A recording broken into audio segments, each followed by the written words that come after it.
सभी को नमस्कार। कैसे हैं आप सभी। आपके लिए लाया हूं एक बार फिर से भारत के ज्योग्राफी और भारत के भूगोल के अंदर जो हम देखने वाले हैं वो हमारी क्लास रहेगी भारत का सामान्य परिचय।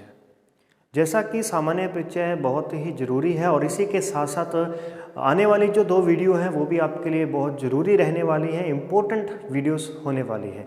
इसीलिए जितने भी आगे एग्ज़ाम्स आ रहे हैं, जो भी कॉमन टेस्ट आ रहे हैं या आपके कॉलेज टेस्ट आ रहे हैं, उनके लिए आपको आगे की 2 वीडियो जो है वो ये देखना ज़रूरी है, क्योंकि इन्हीं क्लासेस के ऊपर ही हमारी नेक्स्ट जो ज्योग्राफी है वो बेस्ड है। तो ज़्यादा समय ना लेते हुए शुरुआत करते हैं और आज की क्लास के अंदर हम जानेंगे कि किस प्रकार से भारत का नामकरण हुआ है। और भारत का उदय जो है, इस पर मेरी एक वीडियोस ऑलरेडी बनी हुई है, उसका जो लिंक है वो मैं डिस्क्रिप्शन में दे दूंगा कि किस प्रकार से भारत का उदय होता है। लेकिन फ़िलहाल हम बात करने वाले हैं भारत का नामकरण और उसके आस पड़ोस के जो देश हैं उनके बारे में देखने वाले हैं। तो चलिए शुरुआत करते हैं। इंट्रोडक्शन से शुरू करते हैं और आप देख पाएंगे कि आज की क्लास का जो हमने सबसे पहले नाम बात की है वो है हमारा नामकरण भी, कि भारत का जो नामकरण है वो किस प्रकार से होता है। तो आपको अभी बताया कि भारत का नामकरण जो हमारे पास में रहने वाला है, तो सबसे पहले देखिए कि यहाँ पर आर्यों का जो शासन रहा था। भी यहाँ पे कौन थे? आर्य रहे थे, जिस वजह से इसका नाम आर्यव्रत रखा गया। प्राचीन जो इसका नाम है वो आर्यव्रत है। उसके बाद में ये जो आर्य थे, इनमें से जो शक्तिशाली एक राजा हुआ था, एक राजा था जिसका नाम था भरत। राजा भरत के नाम से इसका जो नाम आता है वो भारतवर्ष नाम पड़ जाता है। भारत का नाम भारतवर्ष हो गया किसके कारण से? राजा भरत के कारण से। उसके बाद में अगर हम बात करें तो वैदिक समय में, वैदिक काल के अंदर जो आर्य थे, वैदिक काल में जो आर्य निवास करते थे, उनका निवास स्थान था सिंधु नदी। सिंधु घाटी जो था ना, वो उनका निवास था। भी इस सिंधु घाटी के नाम को ईरानियों ने संबोधित किया। ईरानियों ने किस नाम से संबोधित किया? हिंदू नदी के नाम से संबोधित किया। क्या कहा? भी हिंदू नदी। और इसी हिंदू नदी के कारण से ही वहाँ का जो क्षेत्र था उसे हिंदुस्तान कहा जाने लगा। क्या कहा जाने लगा? हिंदुस्तान कहा जाने लगा। तो इस प्रकार से ये हमारे पास में एक और नाम निकल करके सामने आता है। इसके बाद में यदि हम आगे चलें तो यूनानियों से जैसे ही हमारा संबंध हुआ, तो यूनानियों ने इस सिंधु नदी को इंडस कह करके संबोधित किया। इन्होंने क्या कहा? इंडस नदी कहा। और इंडस से नाम निकल करके आता है इंडिया। इंडस से क्या नाम आता है? इंडिया नाम निकलता है। तो बात जो हमारी है वो इस प्रकार से ख़त्म होती है कि सबसे पहले आर्यव्रत नाम रखा गया, उसके बाद में नाम आया भारतवर्ष, फिर सिंधु नदी के कारण हिंदुस्तान सामने आया और इंडस, इसी को ही इंडस कहा गया, तो इंडिया नाम सामने आया। और आगे चल करके इस प्रकार से ये जो है हमारे पास में नाम जो है देखने को मिलते हैं। तो ये तो हमारे पास में था कि भारत के नाम का इतिहास था। यदि मैं यहाँ पे कहूँ कि भारत के इतिहास का पिता किसे कहा जाता है, तो उसे भी देखना जो है वो बुरी बात नहीं है, हमें उसे भी याद करना चाहिए। तो देखिए, भारत के इतिहास का पिता जो है, इतिहास का जो पिता है वो किसे कहते हैं? भी इतिहास का पिता किसे कहा जाता है? वेद व्यास को कहा जाता है। वेद व्यास को कहा जाता है। वेद व्यास के द्वारा जो रचित है वो क्या है? महाभारत। क्या रचित है? अभी महाभारत ग्रंथ जो है वो वेद व्यास को द्वारा रचित है। इसी प्रकार से जैसे हम राजस्थान के इतिहास का पिता जो है वो किसे पढ़ते हैं, तो वो पढ़ते हैं हम कर्नल जेम्स टोड को। और विश्व इतिहास का पिता, या यूँ कहें कि इतिहास विषय का जनक या पिता किसे कहा जाता है, तो हेरोडोटस को कहा जाता है। चलिए, इसके बाद में हम शुरुआत करते हैं भारत के सामान्य परिचय से। तो सामान्य परिचय की शुरुआत से पहले हम देखेंगे कि भारत जो है वो विश्व के अंदर एग्जिस्ट कहाँ पे करता है, वो कहाँ पर स्थित है। तो पहले हम उसकी स्थिति, पहले हम उसे ढूंढेंगे कि भारत को हम कहाँ पर खोजबीन करें भारत की। तो पृथ्वी पर हमें खोज करनी है भारत की, तो पृथ्वी का जो छोटा रूप है वो है ग्लोब। पृथ्वी के छोटे रूप को ग्लोब कहते हैं। और इस ग्लोब के अंदर कुछ रेखाओं का जाल बना होता है। ये जो जाल होता है इसमें आपने ध्यान रखना है कि जो आड़ी रेखाएं होती हैं, जो ये लेटी हुई रेखाएं होती हैं, इन्हें क्या कहा जाता है? अक्षांश कहते हैं। इन्हें क्या कहते हैं? अक्षांश कहा जाता है। और जो हमारे यहाँ पर खड़ी हुई रेखाएं जो आपको मिलेंगी, इसे क्या कहते हैं? देशांतर कहते हैं। क्या कहते हैं इसे? देशांतर कहते हैं। कोई दिक्कत नहीं है। चलिए, इसके बाद आप देख पाएंगे कि कुछ अक्षांश जो है वो मुख्य है, जिनकी वजह से उनको कोई ना कोई नाम दिया गया है। तो जैसे कि हमारे पास में है 0 डिग्री अक्षांश, जो कि इस पृथ्वी के मध्य से होकर के गुजरेगा और पृथ्वी को हम कहेंगे भूमि। तो इस वजह से ये कहलाएगा भूमध्य रेखा। इसे क्या कहेंगे भी? भूमध्य रेखा। भूमध्य रेखा। अब भूमध्य रेखा तो बीच वाली होगी, इसीलिए इम्पोर्टेंट है। दूसरी रेखा की बात देखिए ज़रा, वो है हमारे पास में 23.5 डिग्री। 23.5 डिग्री किस ओर जा रहा हूं मैं? उत्तर की ओर जा रहा हूं। 23.5 डिग्री, 23.5 डिग्री किस ओर गया? नॉर्थ की ओर गया। नॉर्थ की ओर गया, इसलिए इसको उत्तरी अक्षांश कहा जाएगा। और ऐसे ही हमारे पास में 23.5 डिग्री जो है वो साउथ की तरफ रहेगी, जिस कारण हम उसे नाम देंगे दक्षिणी अक्षांश। अभी तक ये अक्षांशों की ही हम चर्चा कर रहे हैं। तो इस अक्षांश को जो हम नाम देंगे वो कहलाएगा कर्क रेखा। कर्क रेखा। और इस अक्षांश का जो हम नाम देंगे वो कहलाएगा मकर रेखा। तो फिलहाल आप इतनी बातें जो हैं एक बार याद रखिएगा। अब हम देख पाते हैं कि जो भूमध्य रेखा जो 0 डिग्री थी, इसके उत्तर में उत्तरी गोलार्ध, इस गोले का आधा हिस्सा ऊपर है, तो जिसे हम कहेंगे गोलार्ध। आधे गोले को क्या कहा जाता है? गोलार्ध कहा जाता है। तो उत्तर वाला जो हिस्सा है इसे हम क्या कहते हैं? उत्तरी गोलार्ध कहते हैं। ये कहलाता है उत्तरी गोलार्ध। ये हमारे पास में कौन सा आ गया अभी? उत्तरी गोलार्ध आ गया। और ऐसे ही जो नीचे वाला हिस्सा है इसे हम कहेंगे दक्षिणी गोलार्ध। क्या कहेंगे इसे भी? दक्षिणी गोलार्ध कहेंगे। अब ये तो किसके कारण हुआ? अक्षांश की वजह से हुआ। अब एक देशांतर जैसे है, ये देशांतर है, उत्तर से दक्षिण की ओर आ रहा है। इस देशांतर का नाम 0 डिग्री देशांतर है। और इस 0 डिग्री देशांतर को हमने नाम दिया है ग्रीनविच रेखा। क्या नाम दिया है? ग्रीनविच रेखा इसे नाम दिया जाता है।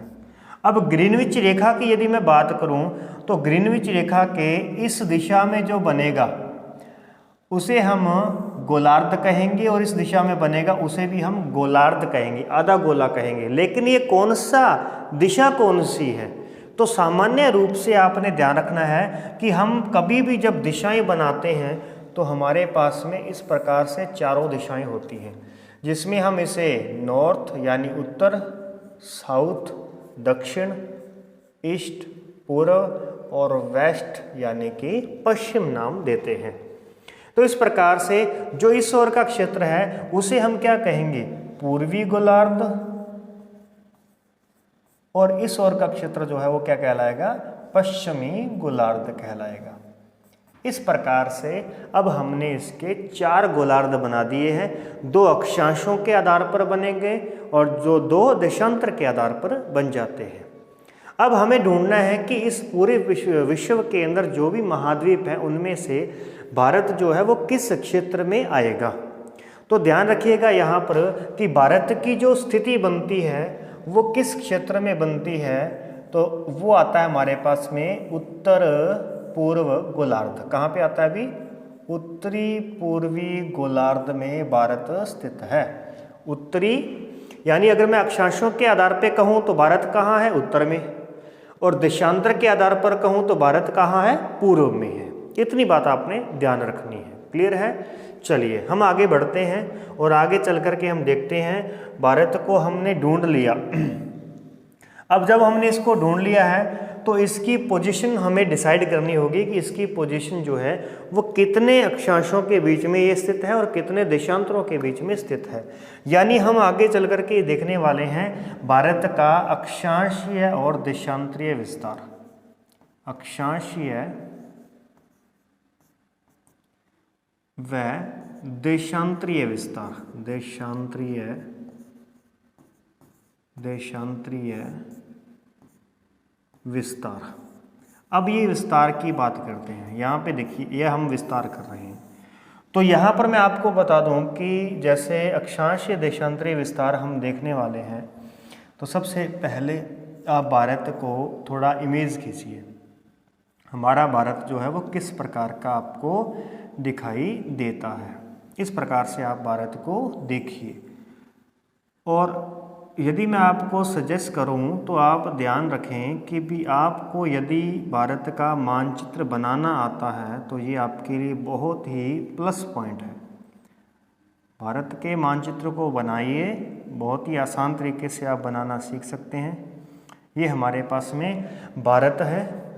अब इस भारत की यदि लोकेशन को हम ट्रेस करें कि ये हमें कहाँ पर मिलेगा, तो वो तो हमने देख लिया कि भारत उत्तरी और पूर्वी गोलार्ध में मिलेगा। यानी यहाँ से गुजरेगा हमारे पास में देशांतर रेखा। ये कौन सी है? देशांतर रेखा है।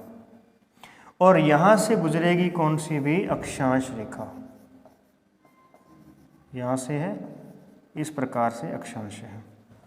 अब अक्षांश और देशांतर के आधार पर जो हमने उत्तरी और पूर्वी गोलार्ध डिसाइड किए हैं, तो वो कौन से अक्षांश हैं? वो है 0 डिग्री। इस 0 डिग्री अक्षांश के भारत कहाँ है? उत्तर में। और इस 0 डिग्री देशांतर के भारत कहाँ है? पूर्व में है। यानी इस 0 डिग्री के पूर्व में आएंगे तो 1 डिग्री पूर्वी देशांतर मिलेगा, 2 डिग्री मिलेगा, 3 डिग्री मिलेगा। इस प्रकार से हमें इस पोजीशन पर कोई ना कोई देशांतर यहाँ से गुजरता हुआ देखने को मिलेगा। ठीक है। अब ऐसा ही यहाँ समझिए, यहाँ पर मैं आपको बताऊं कि यहाँ से कोई ना कोई देशांतर गुजरेगा और एज इट इज यहाँ से भी कोई ना कोई देशांतर गुजरेगा। जैसे यहाँ पर कोई ना कोई अक्षांश गुजरेगा यहाँ से और एक अक्षांश यहाँ से गुजरेगा, तो ये तो कहलाएगा भारत का अक्षांशीय विस्तार और ये कहलाएगा भारत का देशांतरीय विस्तार। तो देखिए, शुरुआत करते हैं भारत के अक्षांशीय विस्तार की शुरुआत कहाँ से होती है। आप देख पाएंगे कि 0 डिग्री जो है, जो कि भूमध्य रेखा है, भूमध्य रेखा। ये भूमध्य रेखा के मैंने भारत को बहुत ही नज़दीक बनाया है। इसका मतलब ये हुआ कि यहाँ पर भारत की स्थिति बहुत ही नज़दीक है। तो कहाँ पर स्थिति भारत की आती है? तो ध्यान रहेंगे 8 डिग्री पर। कितना? 8 डिग्री 4 मिनट नॉर्थ अक्षांश। यहाँ से भारत शुरुआत होती है। मतलब 1 डिग्री पर नहीं है, 2 पर नहीं है, 3 पर नहीं है, यानी 8 पर है। 8 पर भारत की यहाँ से स्थिति शुरुआत होती है और 8 से चलते चलते 8, 9, 10 इस प्रकार से जाते जाते कहाँ तक जाएगा? तो ध्यान रखेंगे 37 डिग्री 6 मिनट नॉर्थ। अब हम कहाँ में चल रहे हैं? नॉर्थ में जा रहे हैं अभी तक, तो इसलिए दोनों के आगे नॉर्थ आएगा। ऐसा नहीं कि भारत का दक्षिणी बिंदु तो इसलिए आप इसको साउथ लिख दोगे, नहीं, ऐसा नहीं भी। ये हम इसके आधार पर बता रहे हैं कि भूमध्य रेखा के उत्तर में है कि दक्षिण में? उत्तर में, तो इसलिए ये उत्तर है। ऐसे याद रखिएगा, देशांतर के पूर्व में भारत की शुरुआत होती है। तो कहाँ से शुरुआत होती है?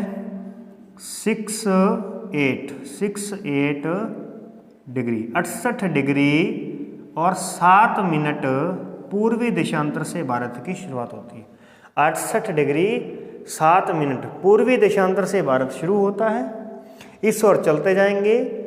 68 के बाद में 69, 70, 71, 72, 80, 90 कहाँ तक जाएगा?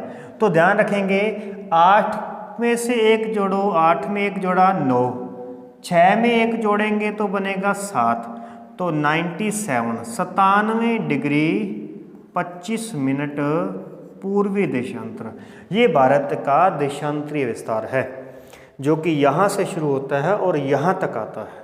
क्लियर है? इतनी बात आप समझ चुके हैं कि भारत कितने अक्षांशों के बीच में स्थित है। तो कितने अक्षांशों के बीच स्थित है? 8 डिग्री 4 मिनट से 37 डिग्री 6 मिनट के बीच में भारत स्थित है। और देशांतरों में कितने देशांतरों के बीच में स्थित है? कौन कौन से देशांतरों के?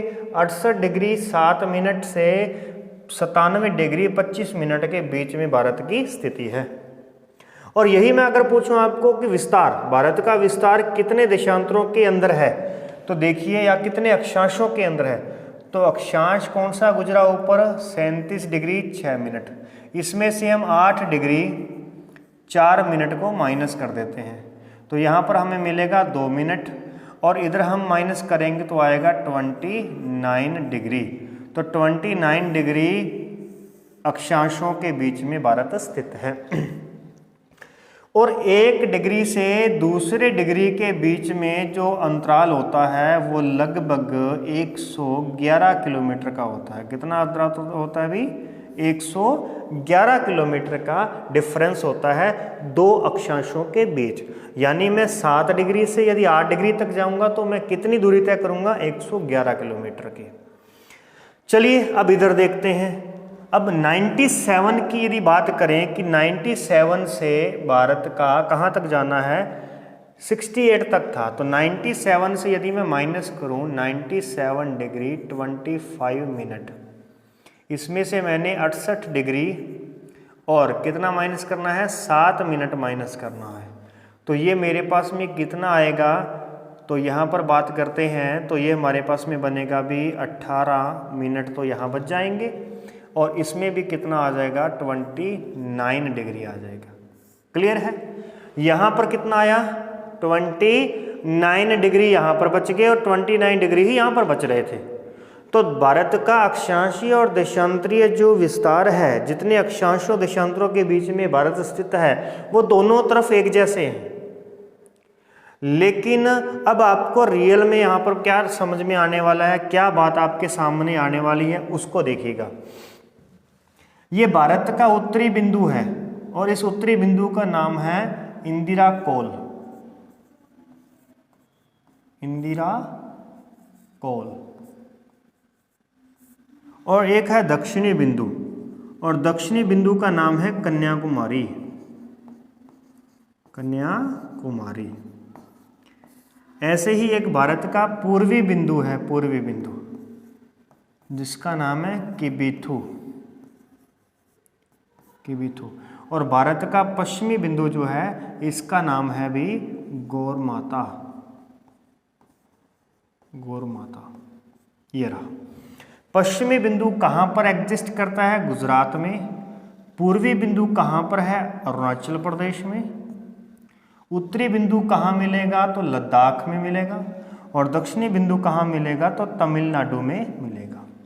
राज्य को हम बाद में देखेंगे, फिलहाल एक बार यहाँ समझिए कि सबसे पहले तो हमने भारत की खोज की थी। कहाँ पर मिला था हमें? उत्तरी पूर्वी गोलार्ध में मिला। और ये उत्तरी पूर्वी गोलार्ध किसके कारण बने? अक्षांश खींचे तो उत्तर और दक्षिण गोलार्धों में बट गई पृथ्वी, और जब हमने देशांतर खींचे तो पूर्वी और पश्चिमी जो गोलार्धों में बट जाती है। तो अक्षांशों के आधार पर भारत उत्तर में मिलेगा, देशांतर के आधार पर भारत जो है वो पूर्व में मिलेगा। और इसी वजह से भारत की जो अक्षांशीय विस्तार की जो शुरुआत होगी वो उत्तर से शुरुआत होगी। 8 डिग्री 4 मिनट उत्तर से शुरुआत होकर के 37 डिग्री 6 मिनट उत्तर तक हम जाएंगे। और ऐसे ही देशांतरीय विस्तार कहाँ से शुरू होता है? क्या 1 डिग्री से होता है? 2 डिग्री से होता है? तो ये 1 डिग्री 2 डिग्री तो यूरोप और अफ्रीका में ही घूम रहे हैं। हम तो उनसे कोसों दूर पूर्व में बैठे हैं, पूर्व दिशा के अंदर। इसलिए हमारे पास कौन सा डिग्री आएगा? 68 डिग्री आएगा। 68 डिग्री 7 मिनट से हमारी शुरुआत होती है और ये जाएगा 97 डिग्री 25 मिनट तक जाएगा। आप सबको यहाँ तक कोई डाउट नहीं है? जल्दी से कमेंट करके बता दो भी, अगर आपको कहीं कोई डाउट लग रहा है उसे हम आज ही सॉल्व आउट करेंगे। क्लियर? आगे बढ़ते हैं। तो मैंने आपको उत्तरी और दक्षिणी बिंदु बताए, पूर्वी और पश्चिमी बिंदु बताए। अब इन दोनों के बीच का मैं गैप बताने वाला हूं, दूरी कितनी है। इन दोनों के बीच की दूरी को आप याद रखिएगा। उत्तर से लेकर के दक्षिण की जो दूरी है भारत की, वो है 3,2,1,4, ठीक है, 3214 किलोमीटर, 3214 किलोमीटर जो है ये उत्तर से दक्षिण तक हमें चलना पड़ेगा सीधा, तब जाकर हम इंदिरा कोल से कन्याकुमारी तक आ सकते हैं। ऐसे ही पूर्व से पश्चिम जो भारत की जो चौड़ाई रहेगी वो रहेगी 2,9,3,3, ठीक है, यानी 2,933 किलोमीटर। कितनी भी? 2,933 किलोमीटर जो है इसका दूरी यहाँ तक रहेगी। क्लियर? इतनी बात को फिलहाल एक बार समझ के चलिएगा कि भारत की चौड़ाई और भारत की लंबाई जो है वो कितनी है। और ये क्या चीज़ है जो मैंने यहाँ पे बताई आपको, इसे हम दोबारा बाद में डिस्कस करेंगे। फिलहाल आपको इस पर ध्यान नहीं देना है, इतनी बात को आप याद रखिएगा। चलिए अब हम एक नए स्टेप पे चलते हैं, आगे वाला हम स्टेप देखते हैं। तो भारत की विश्व में हम स्थिति देखते हैं। विश्व में स्थिति। अब विश्व में स्थिति, हालांकि वैसे तो हमने देख ली है कि भारत की विश्व में जो स्थिति है वो कौन सी है भी, उत्तरी पूर्वी गोलार्ध में है, ठीक है। विश्व में उत्तरी पूर्वी गोलार्ध में है, उत्तरी पूर्वी गोलार्ध, यहाँ पर भारत जो है वो स्थित है। फिर बात करें कि भारत जो है वो कौन से महाद्वीप में आता है। महाद्वीप कौन सा आएगा, तो ये आएगा एशिया महाद्वीप। अब यदि हमें एशिया महाद्वीप के अंदर देखना पड़े कि एशिया महाद्वीप में आपको भारत कहाँ दिखेगा, उत्तर में, दक्षिण में, पूर्व में, पश्चिम में, दक्षिण पश्चिम, उत्तर पश्चिम, ऐसे करते हुए यदि हम देखेंगे तो भारत की जो स्थिति है वो है भी दक्षिण एशिया। भारत कहाँ पर स्थित है? दक्षिण एशिया में स्थित है। भारत कहाँ आएगा? दक्षिण एशियाई देश है। भारत दक्षिण एशियाई देश है। क्लियर? इस प्रकार से आपने इसको समझ के चलना है। इसके बाद में आगे बढ़ते हैं। तो यहाँ पर मैं आपको बताऊं कि भारत का जो क्षेत्रफल है, यानी विश्व में हम जो स्थिति और उसकी विस्तार की जो बात करने वाले थे वो हम क्षेत्रफल और जनसंख्या को लेकर के करने वाले थे। तो अब देखिए हम बात करते हैं भारत का क्षेत्रफल। क्या आएगा अभी हमारे पास में? क्षेत्रफल। अब क्षेत्रफल यदि मैं आपको बताऊं भारत का, तो देखिएगा, याद रखिएगा कि 32,87,263 वर्ग किलोमीटर। कितना भी? वर्ग किलोमीटर जो है ये इसका क्षेत्रफल है। 32,87,263 वर्ग किलोमीटर इसका क्षेत्रफल है। और ये जो क्षेत्रफल है ये पूरे विश्व का 2.43% है। कितना? 2.43% जो है ये पूरे विश्व का है। तो पूरे विश्व का क्षेत्रफल कितना है? तो देखिए दो तरीके का क्षेत्रफल है पूरे विश्व का। पहले तो मैं बताऊं पूरी पृथ्वी का सरफेस कितना है। पूरी पृथ्वी का सरफेस जो है वो लगभग 51 करोड़ वर्ग किलोमीटर है। कितना है? 51 करोड़ वर्ग किलोमीटर। अब इस 51 करोड़ में से 29% एरिया जो है वहाँ पे तो है स्थल, और जो हमारे पास 71% जो एरिया बचेगा वहाँ पर क्या है? जल। तो इस 29% एक क्षेत्र पर ही स्थित है क्या भी? 7 महाद्वीप। यहाँ पर स्थित है क्या? 7 महाद्वीप। और ये जल से बने हुए हैं क्या? 5 महासागर। अब इन 7 में से ही एक है एशिया, और उस एशिया में स्थित है हमारा भारत। तो इस प्रकार आप समझ पाएंगे कि इस इतने क्षेत्रफल का, ये जो हमारे पास में क्षेत्रफल बनेगा, इसका 2.43% जो है वो कौन है, भारत का क्षेत्रफल है। क्लियर, यहाँ तक पहुँचे। अब देखिए भारत की जो स्थिति है वो दूसरे देशों के आधार पर कितनी है, यानी क्षेत्रफल में भारत का विश्व में कौन सा स्थान रहेगा। तो विश्व का सबसे बड़ा जो देश है वो कौन सा है अभी, रशिया, रूस। दूसरा है हमारे पास में कनाडा। तीसरे की बात करें तो आता है हमारे पास में यूएसए। यदि हम इसके द्वीपों को भी जोड़ लेते हैं तो यूएसए का तीसरा स्थान आता है। 4 नंबर पे आएगा हमारे पास में चीन। उसके बाद 5वां है हमारे पास में ब्राज़ील, और छठा है हमारे पास में ऑस्ट्रेलिया। कौन सा भी, ऑस्ट्रेलिया है। तो इस प्रकार से आप समझ गए होंगे कि भारत का जो स्थान रहेगा वो कौन सा है भी, 7वां। कौन सा स्थान है, 7वां स्थान है। भारत का स्थान जो है वो कौन सा है, 7वां है। इसके बाद में आगे बढ़ते हैं तो क्षेत्रफल के बाद में यदि जनसंख्या की बात करें, भारत की जनसंख्या की बात करें तो क्षेत्रफल तो रहता है फिक्स, लेकिन जनसंख्या बदलती रहती है। तो इसीलिए जनसंख्या अगर हम देखें तो फिर कौन सी जनसंख्या देखें, तो हम देखेंगे जनसंख्या वर्ष 2011 के आधार पर यदि हम बात करें तो भारत की जनसंख्या बनती है 121 करोड़। कितनी भी, 121 करोड़, 121.08 यानी 8 लाख। ठीक है, 8 लाख। तो ये बन गई हमारे पास में 121 करोड़ जनसंख्या। कितनी जनसंख्या, ये 121 करोड़ जनसंख्या है, जिसे हम क्या कह सकते हैं भी, जिसे हम यहाँ पे 1210 मिलियन कह सकते हैं। कितनी जनसंख्या कहेंगे भी, 1210 मिलियन जनसंख्या है। कितनी जनसंख्या, 1210 मिलियन जनसंख्या है। तो इस प्रकार से हमारे पास में ये जनसंख्या आ जाएगी। ये जनसंख्या विश्व की जनसंख्या का कितना प्रतिशत निकल करके आती है, तो वो है 17.5%। अब ये पूरे विश्व की जनसंख्या कितनी है, तो मोटे तौर पर समझ लीजिए कि पूरे विश्व की जनसंख्या, यदि मैं आपको बताऊं जनसंख्या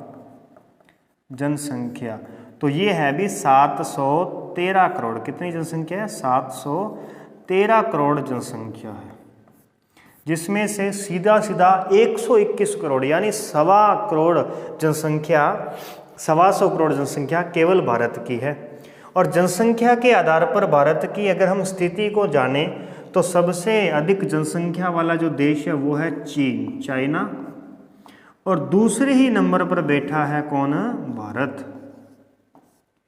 तो इन दो देशों की जनसंख्या ही कुल मिलाकर के 2.5 अरब जनसंख्या है, यानी 250 करोड़ जनसंख्या जो केवल 2 ही देशों की है, 250 करोड़।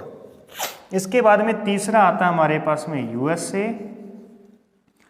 चौथे नंबर पर बात करें तो आएगा इंडोनेशिया,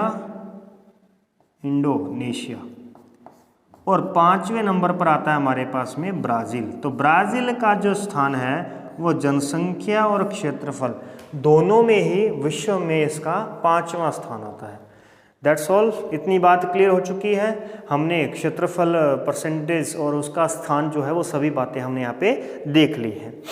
तो इस प्रकार से ये हमारे पास में क्या था, भारत का पूरा जो अभी तक हमने विस्तार को ही समझा है और उसकी स्थिति को जाना है। विश्व के अंदर भी, ग्लोब के ऊपर भी हमने इसकी स्थिति को पहचाना है। अब थोड़ा सा पॉइंट और देख लीजिए कि इसके बाद में हम देखते हैं कि भारत के आस पड़ोस की थोड़ी सी चर्चा हम कर लेते हैं।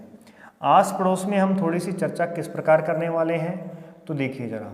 सबसे पहले तो आप मानचित्र बना लीजिए जल्दी से। मानचित्र जो है ये कला आप अपने अंदर जगाएं भी, ये आपके लिए बहुत ही महत्वपूर्ण है यदि आप एग्ज़ाम्स की तैयारी कर रहे हैं तो। चलिए अब सीधी सी बात पहले यूँ समझिए कि इस एरिया के बाद में ये जो हमारे पास में एरिया बचेगा, इस एरिया के नीचे का जो क्षेत्र है वो सारा का सारा कौन सा है, जलीय है। यानी मैं यूँ कहूँ तो ये कौन सा क्षेत्र है, जलीय क्षेत्र है। इसके ऊपर का जो क्षेत्र है वो कौन सा है अभी, स्थलीय क्षेत्र है, स्थलीय। तो यहां पर जलीय क्षेत्र, अब इस जल का नाम, जैसे स्थलीय क्षेत्र है तो स्थल का जो सबसे बड़ा जो नाम है वो है भी एशिया महाद्वीप। क्या नाम है, एशिया महाद्वीप। तो भारत किसके साथ जुड़ा हुआ है, एशिया महाद्वीप से जुड़ा हुआ है। ऐसे ही नीचे है जलीय बाग। तो भारत कौन से जलीय बाग से जुड़ा हुआ है, तो नीचे जलीय बाग का जो नाम है, सबसे बड़ा जो नाम है वो है भी हिंद महासागर। क्या नाम है, हिंद महासागर। अब ये हिंद महासागर जो है ये है इंडियन ओशन, और इस इंडियन ओशन का नाम इंडिया के नाम से ही रखा गया है। इस इंडियन ओशन के यहाँ पर अगर हम बात करें तो इस भारत के इस पॉइंट के बाद में दो हिस्से हो जाते हैं। दो हिस्से हो जाते हैं इस प्रकार से कि इस क्षेत्र को हम बंगाल की खाड़ी कहते हैं, बंगाल की खाड़ी, इसे हम बंगाल की खाड़ी कहते हैं।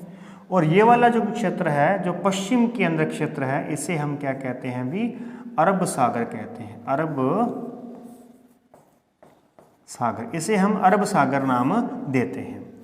तो यहाँ पर तो आपने देख लिया कि जलीय दो हिस्से हो गए, बंगाल की खाड़ी और अरब सागर। ऐसे ही स्थलीय हिस्से कितने हैं, तो स्थलीय हिस्सों की हम चर्चा बाद में करेंगे कि यहाँ पर स्थलीय हिस्सों पर कोई ना कोई देश हमें टच करेगा। तो पहले तो ये सुनिए इससे पहले कि स्थलीय जो हमारी सीमा है वो कितनी लंबी है और जलीय सीमा कितनी लंबी है। तो देखिए जरा, स्थलीय सीमा की यदि मैं आपको बात बताऊं, स्थलीय सीमा, स्थलीय बॉर्डर, तो स्थलीय बाउंड्री जो हमारी है वो है अभी 15,200 किलोमीटर। कितनी लंबी है, 15,200 किलोमीटर है। यदि इस पॉइंट से चल कर के हम पूरी परिधि पर चलते आएँ और यहाँ तक पहुँचे तो हमें 15,200 किलोमीटर की दूरी तय करनी होगी। और जलीय बाग की बात करूं, जलीय बाग जिसे हम तटीय सीमा भी कहते हैं, जलीय या फिर तटीय सीमा। तो तटीय सीमा जो है, इस क्षेत्र की तटीय सीमा मैं आपको बताता हूं फिलहाल, वो है 6100 किलोमीटर। कितनी है, 6100 किलोमीटर। और इस प्रकार से भारत के दक्षिण में यदि हम देखें तो पूर्व में बंगाल की खाड़ी है, पश्चिम में अरब सागर है और नीचे क्या है, हिंद महासागर है। तो भारत की जो ये नीचे वाली स्थिति है ना, इस स्थिति को कहा जाता है प्रायद्वीप। क्या कहते हैं इसको, प्रायद्वीप कहते हैं। और प्रायद्वीप क्या होता है, एक होता है द्वीप। द्वीप वह क्षेत्र होता है जिसके चारों ओर जलीय राशि होती है, उसे हम द्वीप कहते हैं। और ऐसा क्षेत्र जिसके तीन ओर जलीय राशि होती है उसे हम क्या कहते हैं भी, प्रायद्वीप कहते हैं। इस कारण से भारत को प्रायद्वीप कहा जाता है। एक महाद्वीप होता है, एक द्वीप होता है, एक प्रायद्वीप होता है और एक द्वीप समूह होता है। तो इस प्रकार से भारत जो है वो क्या है, वो है एक प्रायद्वीप है। तो इस प्रकार से हमने भारत की लोकेशन को ट्रेस किया है। तो बहुत सी बातें हमने आज देखी हैं। तो आज की क्लास में फ़िलहाल इतना ही लेता हूँ इजाज़त। मिलते हैं नेक्स्ट क्लास के अंदर। तब तक के लिए वीडियो को लाइक कीजिए, शेयर कीजिए और चैनल को सब्सक्राइब करना मत भूलिएगा। ऐसी ही नॉलेज के साथ में फिर मिलेंगे।